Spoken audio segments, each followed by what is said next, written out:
Olá! Hoje o programa Trade Tour traz para você um segmento do turismo que é de grande importância para a economia. É o turismo arqueológico.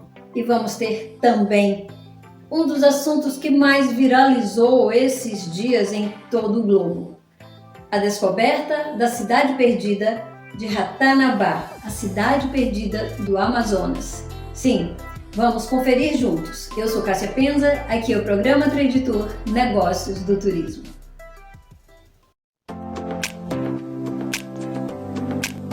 Você sabe o que é turismo arqueológico? Não? O turismo arqueológico ou arqueoturismo consiste no processo decorrente do descolamento e da permanência de visitantes a locais denominados sítios arqueológicos, onde são encontrados vestígios remanescentes de antigas sociedades, sejam elas pré-históricas ou históricas, passíveis de visitação terrestre ou aquática. O turismo arqueológico é o segmento que mais rápido cresce na indústria de viagem. Essa afirmação pode ser confirmada por meio dos novos roteiros criados nos mais distintos países, não mais limitando essa atividade a locais como a Grécia e ao Egito, ultrapassando limites territoriais entre países. O turismo arqueológico se expandiu sobre as águas através do turismo arqueológico subaquático. O uso turístico do patrimônio arqueológico terrestre ou subaquático tem crescido e se desenvolvido em função dos inúmeros benefícios que gera, como enriquecer a visão de mundo, permite resgatar e potencializar as capacidades adaptativas de cada sociedade, além de melhorar a qualidade de vida. Facilita a identidade das pessoas com o seu passado e com um projeto futuro compartilhado, além de possuir valor econômico. A viabilidade turística de sítios arqueológicos é comprovada através da grande parcela de visitantes que frequentam esses atrativos. No Brasil, são vários e alguns muitos expressivos, como o Parque Nacional da Serra da Capivara, no Piauí, o Sítio Arqueológico do Lajedo de Soledade, no Rio Grande do Norte, o Parque Nacional Catimbau, em Pernambuco, e o Sítio Arqueológico Pedra Pintada, em Roraima, também o Sítio São Miguel das Missões, no Rio Grande do Sul, a Pedra do Ingá, em Pernambuco, a Caverna do Camucuacá, no Mato Grosso, o Parque do Catimbau, em Pernambuco. Considerado o maior sítio arqueológico do país, o Parque Nacional da Serra da Capivara, no Piauí, com as suas pinturas rupestres de 10.000 anos, é classificado como Patrimônio Cultural da Humanidade. E o nosso imenso Brasil poderá ser em breve a capital do turismo arqueológico. Sim, isso mesmo, desbancando o Egito, a Grécia, com a cidade perdida de Ratanabá. Mistérios, lendas, segredos que envolvem a mata mais cobiçada do planeta. Mas o que será que existe de tão absurdamente importante além da sua mata intocada e rios caudalosos e as várias tribos indígenas que por lá vivem. E esse assunto viralizou aqui no Brasil e no planeta e se tornou um dos assuntos mais comentados nesses últimos dias. E segundo os pesquisadores do Instituto Daquila Pesquisas, embaixo da Amazônia existe uma antiga cidade de mais ou menos 450 milhões de anos chamada Ratanabá e que foi fundada pelos Murius, um povo que viveu no nosso planeta pelo menos 600 milhões de anos, e a cidade de Ratanabá supostamente seria a capital do mundo e também relacionada com as origens da humanidade.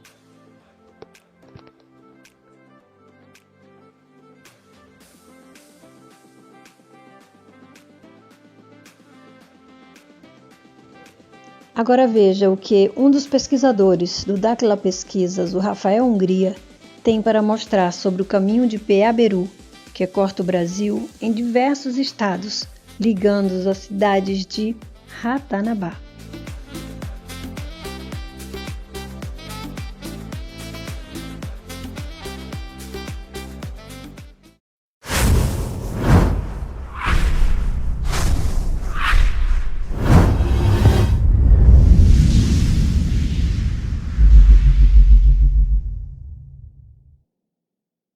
Caminho de Peabiru. O que significa essa palavra, né? Peabiru. Isso vem lá dos Guaranis, das tradições das tribos indígenas aqui da América do Sul, principalmente os Guaranis, né? Que vem lá atrás dos Murius, os descendentes dos Murius, que foi a primeira civilização da Terra. Nós vamos falar deles daqui a pouco. O Peabiru significa caminho. Abiru significa o caminho que foi pisado, o caminho que foi construído para caminhar.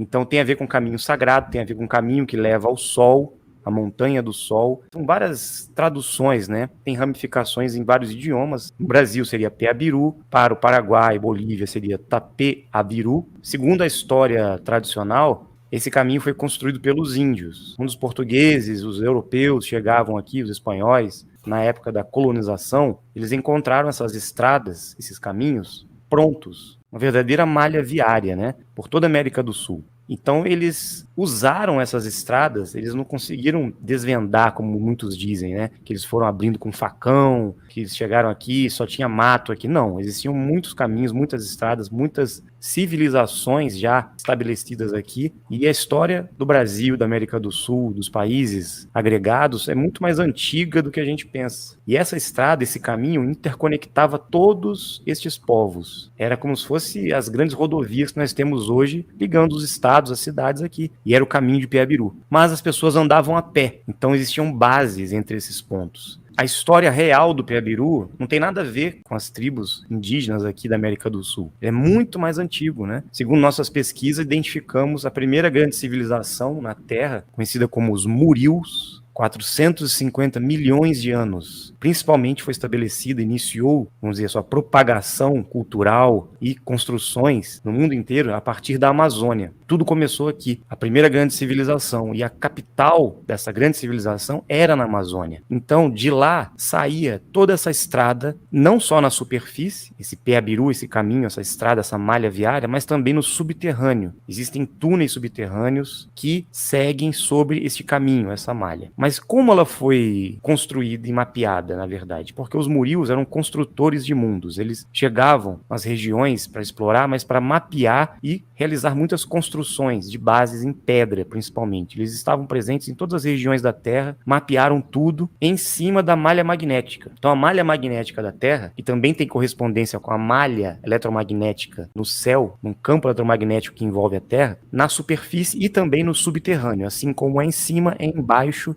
Então existem, vamos dizer, 3 níveis desse caminho de Peabiru, dessa malha viária, malha magnética que foi mapeada. Uma no céu, uma na superfície e uma no subterrâneo, Ora, por que eles fizeram isso, né? Por que eles tiveram que construir essas estradas em cima dessa malha magnética? Porque os vórtices de energia presentes nessa malha magnética, em diversos pontos da Terra, conectavam campo eletromagnético para que os povos, os grupos, os trabalhadores, aqueles que caminhavam sobre a Terra e voavam também sobre a Terra, porque alguns tinham tecnologia aérea, algumas raças e povos mais avançados. Outros, que eram trabalhadores, tinham que caminhar sobre esse caminho. Eles não tinham tecnologias para sobrevoar.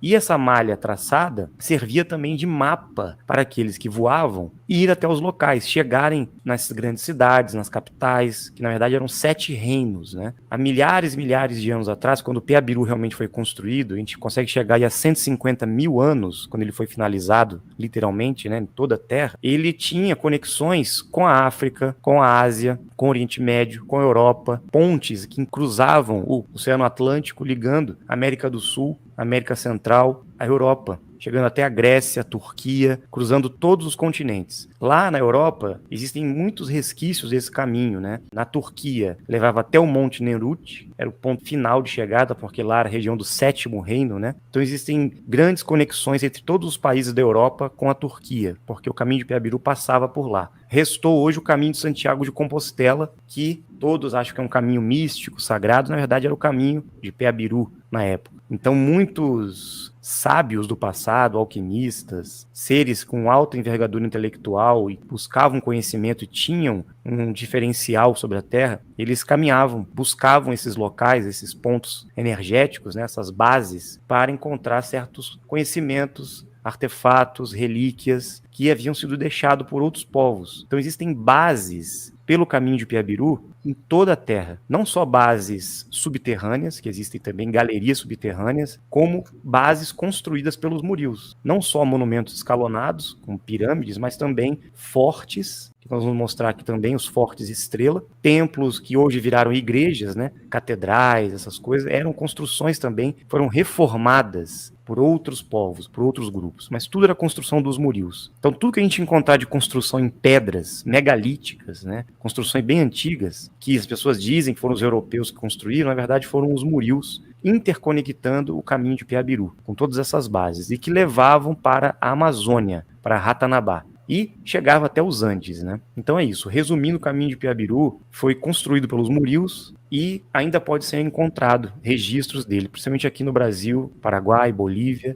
Mas vamos falar mesmo do caminho de Piabiru agora, como ele é conhecido hoje, como ele foi mapeado aqui na América do Sul hoje, oficialmente, vamos dizer assim. Só que a gente sabe que ele tinha suas ramificações em várias partes. Não era só esse trecho aí, não. Que supostamente sairia um ponto, né? Sairia aqui de São Vicente, em São Paulo, outro na Cananéia e outro em Florianópolis. E o interessante é o seguinte, como é que um caminho surge do litoral, né? Será que ele começa aqui, ele termina aqui, porque ele vai seguindo e adentra o Paraguai? Só que a gente sabe que ele passava também pelo Mato Grosso do Sul, tem trechos do Piabiru no Mato Grosso, indo até a Amazônia, tem trechos também que saem lá da Paraíba, inclusive a Pedra do Ingá tem relação também. Foi no Brasil inteiro, na América do Sul inteira, né? Passando pelo Paraguai, ele adentra em Corumbá, no Mato Grosso do Sul, entrando na Bolívia, chegando até Potosí. De Potosí, supostamente, chegaria em Cusco, que seria o ponto final. Por que esse caminho? Porque esse caminho foi em 1524, como diz a história, né, que Aleixo Garcia, ele supostamente descobriu o Império Inca. Era um náufrago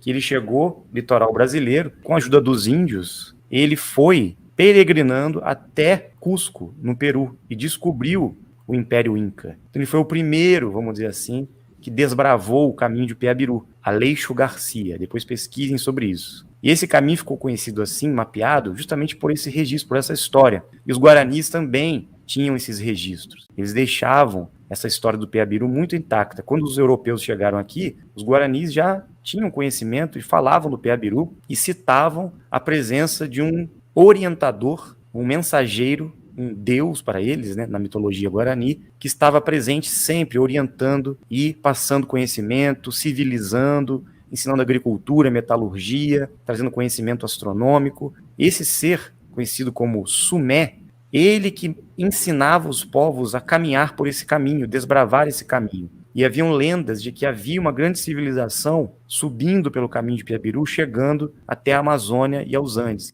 terra onde não existe mal, ou a terra do sol. Tudo isso tem relação com essa cidade mitológica que muitos chamavam de Eldorado, outros chamavam de Acacor, Ofir, Acarrim, porque existem evidências que o rei Salomão, e antes até do rei Salomão, fenícios, sumérios estavam presentes aqui, vieram para cá muito antes. Até os vikings vieram para cá e já tinham conhecimento desses caminhos, dessas cidades, desses locais, né? E eles vinham procurar justamente o que havia de tecnologia, de relíquias, de artefatos, de riquezas, de conhecimento deixado pelos povos antigos aqui, porque aqui foi o início de tudo. Toda essa história de que os portugueses chegaram aqui, os europeus, os espanhóis, depois que vieram os cristãos, tanto os templários, jesuítas que chegaram aqui, a Ordem de Jesus, eles sabiam da existência de tudo isso. Tinham tudo mapeado já, os mapas. Sabiam do Peabiru, porque eles já tinham traçado toda a exploração na Europa, principalmente Portugal, Espanha e França. Eles já estavam lá. As cruzadas aconteceram naquela região, justamente em busca dessas bases, dessas cavernas, dessas bases subterrâneas, desses templos, dessas construções antigas, que haviam segredos, tecnologias e artefatos que eles queriam encontrar.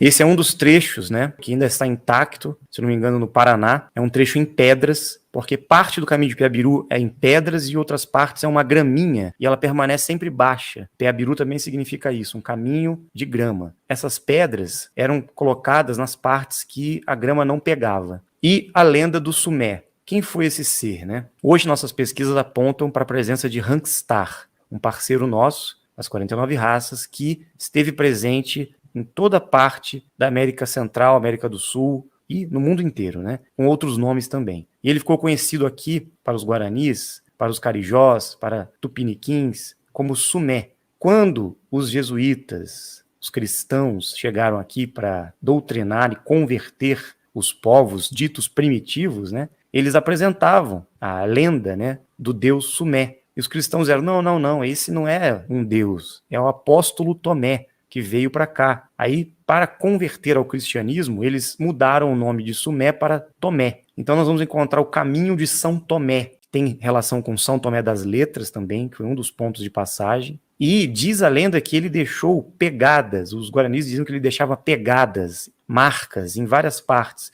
E essas pegadas diziam respeito à localização das galerias, das salas subterrâneas onde estariam guardados mantimentos, artefatos e muitas coisas interessantes para os povos encontrarem durante a caminhada. Então, essas pegadas de Sumé eram as demarcações. A cada 50 quilômetros no caminho de Peabiru haviam essas demarcações, uma pegada grande, que seria dele, e uma pegada pequena, menor, do lado, um pezinho pequeno. Interessante que foram encontradas essas pegadas no Brasil inteiro. E todas essas pegadas e essas trilhas, né, do Peabiru levavam, na verdade, para Ratanabá, que seria a capital do mundo na época, o centro da civilização, o reino maior. Só que esse caminho interconectava todos os reinos, levando inclusive para o norte maior. Seria um continente ainda que será revelado. Nós identificamos a existência dessa cidade, essa capital do mundo, a antiga cidade dos Murios, na Amazônia. E as pesquisas de Dáquila estão avançando muito para a gente encontrar realmente mais informações sobre o Peabiru, sobre a história da humanidade, sobre antigas tecnologias usadas por esses povos e reconstruir, talvez, esse caminho de Peabiru com a nova história da humanidade, porque tudo começou aqui, na Amazônia. Então, o caminho de Peabiru era muito mais conhecido, muito mais importante do que nós imaginamos, né? Isso está esquecido na história. Então, Ratanabá seria o divisor de águas para a gente trazer de volta essa história. E nós vamos identificar esse local e em breve estaremos apresentando ao mundo, né, as evidências dessa antiga civilização e tudo que existe lá para o futuro, não só do Brasil, mas de todos os países, né? Muita coisa boa pela frente. Existe uma base em Rondônia, em Costa Marques, que seria o Forte Príncipe da Beira. Esse local é muito importante, porque dali saem os túneis subterrâneos, as galerias, que levam a Ratanabá e fazem conexão direta com o Peabiru. Esse forte aqui, ele foi construção dos Murios. Então as pessoas dizem, foram os portugueses, quando chegaram aqui, né, construíram. Não tem nada a ver, porque esses formatos arquitetônicos, as construções, são encontrados no mundo inteiro, Então como é que os portugueses construíram isso no mundo inteiro, né? Vocês podem ver, todas essas demarcações, existem fortes, construções dos Murios, ou monumentos escalonados, ou templos, né, hoje em dia, mas tudo eram construções dos Murios. Todos têm esse formato. É um formato peculiar, como se fossem estrelas, né? Às vezes com 5 pontas, 6 pontas, 4 pontas, varia muito. Espalhados no mundo inteiro, mundo inteiro. Então, o que esse forte está fazendo lá na Amazônia, né? Por que eles construíram isso em vários pontos da Terra? Inclusive, a Estátua da Liberdade lá em Nova York está em cima de uma dessas fortes estrelas aí. Lá nos Estados Unidos tem também. Então é muito interessante, né? Todos esses pontos eram as bases principais dos murius e que conectavam o caminho de Piabiru em toda a Terra. E onde está essa história? Por que eles não contam para nós a história verdadeira, né? E por que tinha esse formato, né? Parece uma mandala, algo bem geométrico, assim, bem medido, assim. Por que eles fizeram dessa maneira? Talvez uma propagação do campo eletromagnético, do vórtice que existe ali, né? Então, abaixo dessas construções existem túneis subterrâneos que cruzam todos os continentes. Aí na Amazônia vamos encontrar evidências dessa antiga civilização, né? E por que os povos antigos vieram para cá. Inclusive o rei Salomão, né, vinha para cá em busca de ouro, prata, junto com Rainha de Sabá. Essas são geoglifos na Amazônia, também resquícios dessas construções antigas, né, dos murius, que eram bases também que interconectavam o Piabiru. Antigos geoglifos da Amazônia. Pesquisem sobre isso também, é muito importante. Aí tem a Pedra do Ingá, na Paraíba, que também tem conexão com os murius. Isso tudo, gente, a gente está falando antes da presença dos Anunnakis, tá? Quando a gente fala da exploração, colonização dos Anunnakis, criação da raça adâmica, isso é bem antes. Os Anunnakis a gente pode catalogar aí 450 mil anos atrás. O caminho de Piabiru eles também percorreram, né, tomaram posse de muitas bases. Essas são construções que supostamente são dos jesuítas, né, lá no Paraguai, mas não. Aí são túneis subterrâneos lá na Amazônia que ligam para Ratanabá, saindo daquele forte Príncipe da Beira que nós falamos. Urandir, os pesquisadores de Dakla fizeram essa expedição no ano 2000, encontraram esses locais, né, encontraram artefatos, inclusive, artefatos em ouro, peças bem elaboradas, em galerias subterrâneas. Olha os túneis que existem, né? Aí estão os artefatos que foram encontrados, alguns deles. Então é isso. Em breve estaremos aí revelando um pouco mais sobre Ratanabá, desvendando o caminho de Piabiru.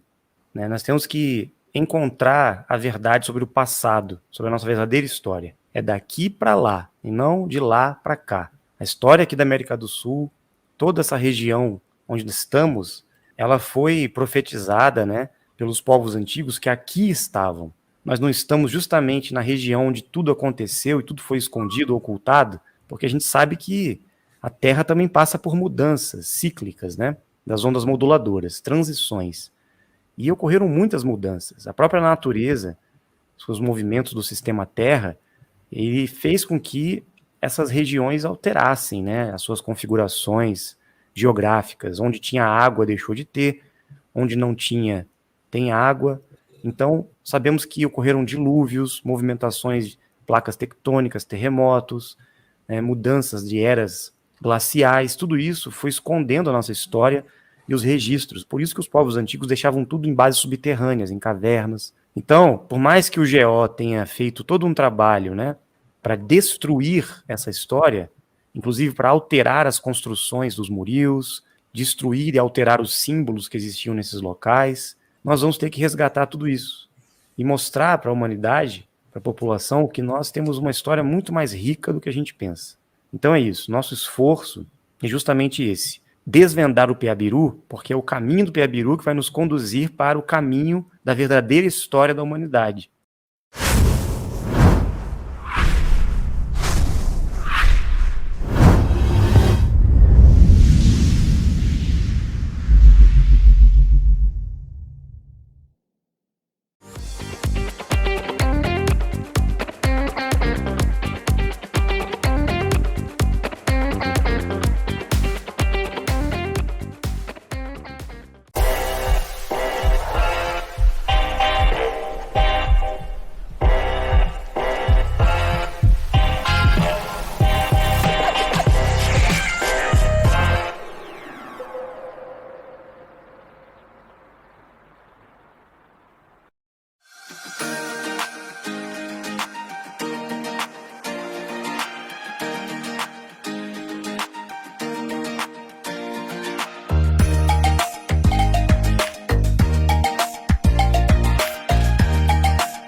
Espero que você tenha gostado do programa de hoje. Caso queira conferir ele de novo, vá no canal do YouTube, se inscreva e receba sempre as atualizações. Muito obrigada pela sua companhia e pela sua audiência.